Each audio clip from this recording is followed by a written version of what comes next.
Everybody they vex, so some angry youths don't go burn one prominent chief. They burn in house, burn in hotel, they even burn in shrine.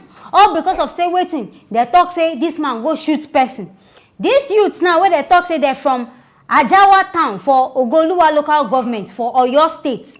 Them say this man have been a king, have been whoever him be. Say this man carries stray bullet, have been a stray bullet. They shoot one of the residents for the place. Now they talk say people gathered here say that they protest about the things where they happen for that town. Say every day now they kidnap person. Say even their chief imam self they murder them for that place. And say 9 people don't miss since when they dey inside this town. And say now Fulani headsmen now they do all these kind of things. And say if they even kidnap you, if you no pay, they no go release you. Now there these youths come outside, they vex, they para, say things don't they over spoil. Say they won't come outside, they won't vex, they won't go talk. Now there they can't go, this man where they call Ade Master, this prominent chief, they can't go in front of the house, say, now there, they won't go do this protest. As they stay there, they do the thing. I don't know what it leads to another. We just hear say, the man don't shoot gun. Where the gun don't go meet one of the residents.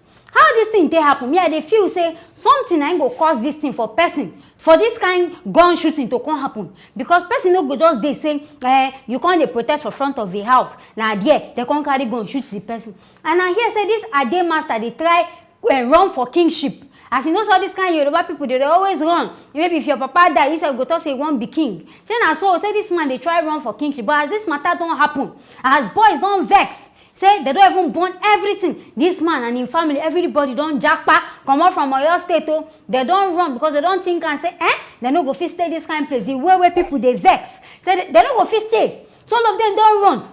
But when they look and say, this burning way na burn this place, shouldn't that be the solution? That will not go change anything now. Because if this man even come as king, or be whatever he won't come become, now I go suffer this thing, no? Now I go suffer now because money when suppose use. They do road, they do things for now. He go use and build this in palace back. But as now don't destroy a house now, where now want make him go? This man now well of now come outside they do. In fact, the only thing where this protest don't teach us, now to how to bomb things. Since then, nothing where they do. They didn't do any better thing. Now to they burn things now they sabi. Anyways, as this matter be, I know as I want to judge them. The only thing make we they relax.